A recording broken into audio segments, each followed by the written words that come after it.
Hello everyone, welcome back to my channel Shreya's lifestyle nursing. আশা করি তোমরা সবাই কিন্তু ভালো আছো। তো ফাইনালি যেটার অপেক্ষায় আমরা এতদিন ধরে বসেছিলাম, একটা স্টাফ নার্স গ্রেড 2 ভ্যাকেন্সি, সেটা কিন্তু ফাইনালি পাবলিশ হয়েছে। তো তোমরা বলবে দিদি তোমাদের ভ্যাকেন্সি তো পাবলিশ হলো, এখন তো তোমরা চাকরি পেয়ে যাবে। তো দেখো, তোমাদেরকে একটা কথা বলি, চাকরি পাওয়াটা কিন্তু অতটা সহজ নয়। কেননা আমরা জানতাম যে হয়তো খুব কম ভ্যাকেন্সি ছাড়বে, কিন্তু এতটা পরিমাণ যে কম ছাড়বে সেটা কিন্তু সত্যি আশা করিনি।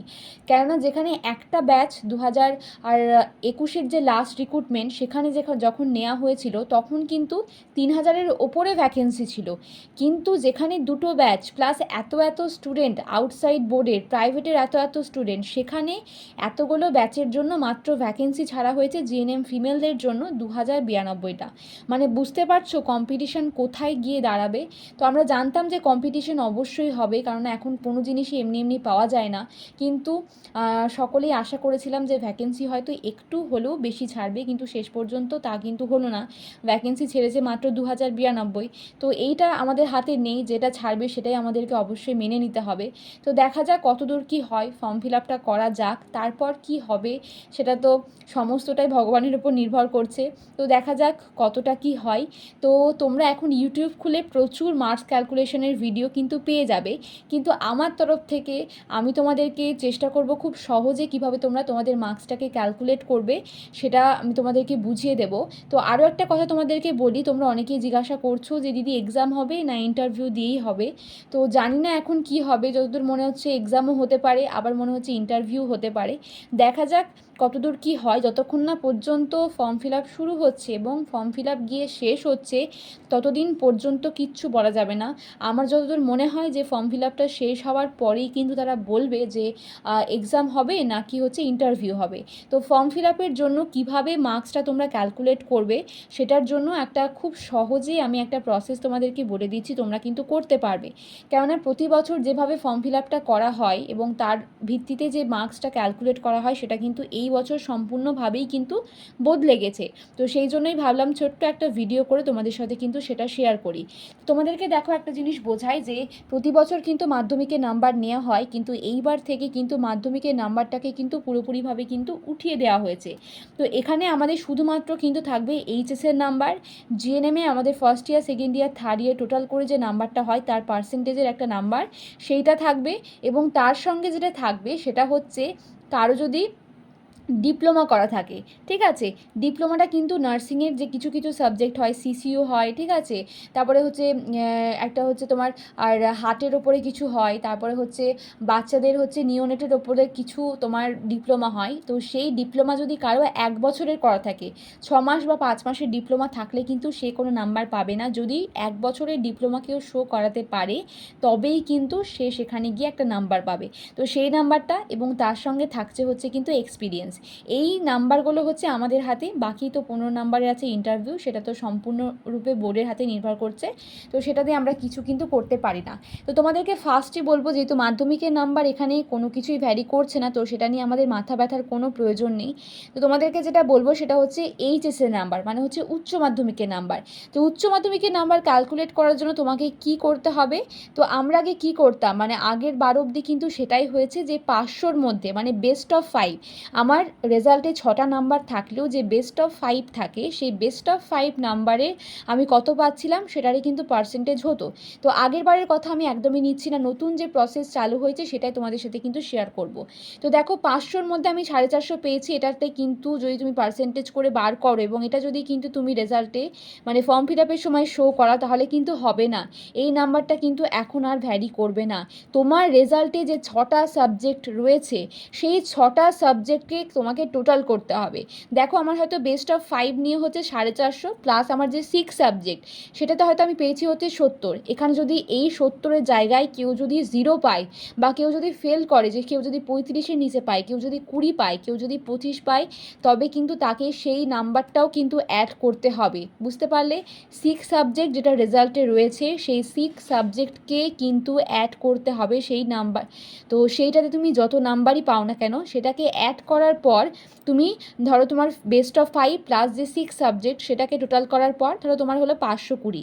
তো এই 520কে তখন তুমি কি করবে, 6 দিয়ে হচ্ছে ভাগ করবে। তো ভাগ করার পর যে তোমার পার্সেন্টেজটা আসবে, ধরো 520কে আমি 6 দিয়ে ভাগ করি, ধরো আমার বেস্ট অফ 5 হচ্ছে 450, তার সঙ্গে আমি 6 সাবজেক্টে পেয়েছি 70। তো এইটা টোটাল করার পর আমার নাম্বার হচ্ছে 520। তো 520কে আমি 6 দিয়ে ভাগ করে আমার পার্সেন্টেজ হলো এই 86.666, এইটা হচ্ছে আমার পার্সেন্টেজ। এই 86.66কে তখন তুমি কি করবে, 0.30, ঠিক আছে, 30-র মধ্যে হচ্ছে কত আমার হচ্ছে সেটাই দেখবে, তোমার নোটিসে কিন্তু বলা হচ্ছে। তো 0.30 দিয়ে তুমি হচ্ছে মাল্টিপ্লাই করবে। তো মাল্টিপ্লাই করে যেটা আসবে এই যে 25.99, এইটা হচ্ছে তোমার এইচএসের পার্সেন্টেজ বা এইচএসের নাম্বার, যেটা তুমি স্টাফ নার্স গ্রেড 2-র জন্য ফর্ম ফিল আপের সময় কিন্তু শো করাবে। এই 25.99 এটা হচ্ছে শুধু তোমার উচ্চ মাধ্যমিকের নাম্বার হলো। এই উচ্চ মাধ্যমিকের নাম্বারটা হয়ে যাওয়ার পর এবার হচ্ছে জিএনএমের নাম্বার তুমি কিভাবে ক্যালকুলেশন করবে। ফার্স্ট ইয়ারে আমাদের কততে পরীক্ষা হয়, 400-তে, তাই তো। সেকেন্ড ইয়ারে গিয়ে কততে হয়, আমাদের সেকেন্ড ইয়ারে হয় হচ্ছে 700-তে, এবং থার্ড ইয়ারে গিয়ে আবার হয় কিন্তু 400-তে। টোটাল হচ্ছে কিন্তু 1600 নাম্বার, তাই তো।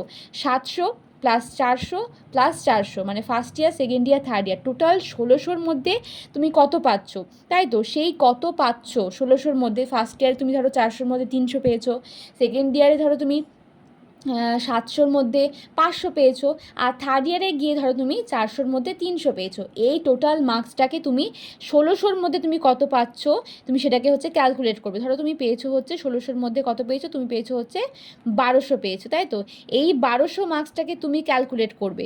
এই ক্যালকুলেট করার পর তুমি হচ্ছে 1600 দিয়ে ভাগ করার পর তোমার যে পার্সেন্টেজটা আসবে, ধরো তোমার আর GNM first year, second year, third year, এই তিনটে মিলে তোমার পার্সেন্টেজ হচ্ছে কত, 74%, তাই তো, 74%।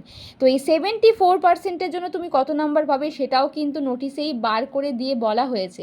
74%-এর জন্য তুমি কিন্তু নাম্বার পাবে হচ্ছে 39।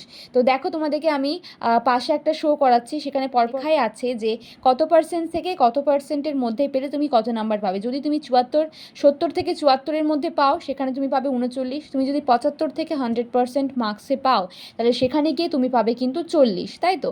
তো বেশিরভাগ সকলেই কিন্তু 75 এরকম মার্কস পেয়েই থাকে। তো অনেকেই কিন্তু 40 নাম্বারটা কিন্তু পাবে। তাহলে তুমি পেলে হচ্ছে 39। তো এই যে 39 প্লাস এই যে 25.99 হচ্ছে তোমার এইচএসের মার্কস, এইটাকে টোটাল করার পর তোমার এলো হচ্ছে 64.99998, এরকম সামথিং নাম্বারটা তোমার এলো। এই যে নাম্বারটা এলো এই নাম্বারটাই হচ্ছে তোমার জিএনএম প্লাস এইচএসের মার্কস, ঠিক আছে। এই মার্কসটার পরে তোমার এখানে কি কি অ্যাড হবে, তোমার যদি এক্সপিরিয়েন্স থাকে, তো এক্সপিরিয়েন্সটা কীরকম কি থাকতে হবে, এক্সপিরিয়েন্সটা থাকতে হবে পুরোপুরি 12 মাস। 12 মাস মানে হচ্ছে 1 বছর। তোমার হচ্ছে 1 বছরে যদি একদিনও কম থাকে তাহলে কিন্তু সেখানে তুমি একটাও নাম্বার কিন্তু পাবে না। তো 12 মাস যদি থাকে, ঠিক আছে, যেমন ধরো 365 দিন, এরকম পুরো 12 মাসের কিন্তু এক্সপিরিয়েন্স তোমার লাগবে। তো 365 দিনে যদি একদিন দুদিন বেশি থাকে সেটা অবশ্যই ভালো, ঠিক আছে। কিন্তু তুমি ভেবো না যে তোমার একদিন দুদিন বা যদি 6 মাসও বেশি থাকে তা বলে যে তুমি এক্সট্রা কোনো নাম্বার পাবে তা কিন্তু না। যদি পুরো 12 মাস থাকে তাহলে তুমি পাবে হচ্ছে 2, ঠিক আছে। আর হচ্ছে যদি 24 মাস থাকে তাহলে সেখানে গিয়ে তুমি হচ্ছে পাবে হচ্ছে 4। আর 12 মাসে যদি কম থাকে সেখানে তুমি 1 নাম্বারও পাবে না। আর 24 মাসের যদি কম থাকে তাহলে সেখানে গিয়ে কিন্তু তুমি পাবে হচ্ছে 2 নাম্বার। ধরো তোমার হচ্ছে 1.5 বছর হয়েছে, সেখানে তুমি ভাবছো আমার তো 1.5 বছর হয়েছে তাহলে আমি হয়তো 3 পাবো, কিন্তু সেটা কিন্তু হবে না। তুমি যেহেতু তোমার 24 মাসের কম হচ্ছে বলে তুমি 2ই পাবে, বুঝতে পারলে। তো সেই হচ্ছে এক্সপিরিয়েন্সের মার্কস, ধরো তুমি এক্সপিরিয়েন্সে পেলে হচ্ছে 2, মানে 64, 65, 66 প্লাস তোমার ধরো ডিপ্লোমা করা আছে, সেই ডিপ্লোমাটা পুরোপুরি 1 বছরের, সেখানে তুমি হয়তো পেলে হচ্ছে 5, এটা হচ্ছে ডিপ্লোমা নাম্বার। তো এই যে টোটাল মার্কস 64, 65, 66, 67, 68, 69, 70, 71, টোটাল হচ্ছে 71 মার্কস, এটা হচ্ছে তোমার নাম্বার। তো এই ডিপ্লোমাটা বেশিরভাগ জনেরই করা থাকে না, খুব কম তোমার স্টুডেন্টরাই ডিপ্লোমাটা করে। আর অনেকে করলেও অনেকে 6 মাসের করে, 5 মাসের করে, তো সেটা এখানে ভ্যালিড হবে না যেহেতু ওখানে বলাই আছে 1 বছরে। তো মেনলি হচ্ছে এই এইচএস এবং তোমার জিএনএমের মার্কস প্লাস হচ্ছে এক্সপিরিয়েন্স এক্সপিরিয়েন্সের মার্কস, এই দুটো হচ্ছে কিন্তু ভ্যারি করছে। তো এইটার ওপর বেসিস করেই কিন্তু হবে হচ্ছে তোমার ফর্ম ফিল আপ। তো ফর্ম ফিল আপের পরে কী হবে জানি না, প্যানেল বার হবে না কি এক্সাম হবে সেটা এখনই বলা যাচ্ছে না। তো এখন আমাদের হাতে কিছুই নেই ফর্ম ফিল আপটা করার পর, আর নিজেকেই নিজে প্রিপেয়ার করতে হবে, কিছু করার নেই, এবং তারপরে জানা যাবে যে কি হবে।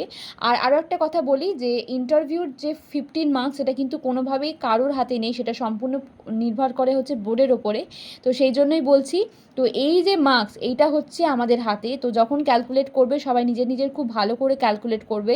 আর বারবার বলছি 5টা মার্কস কিন্তু এইচএসের কোনোভাবেই অ্যাড হবে না। টোটাল যে মার্কস সেটা অ্যাড হবে সেটা কিন্তু হচ্ছে বেস্ট অফ 6, মানে হচ্ছে টোটাল যে মার্কসটা অ্যাড হবে সেটা কিন্তু টোটাল হচ্ছে 6টা সাবজেক্টে, মানে তোমার রেজাল্টে যতগুলো নাম্বার আছে সমস্তটাই কিন্তু শো হবে।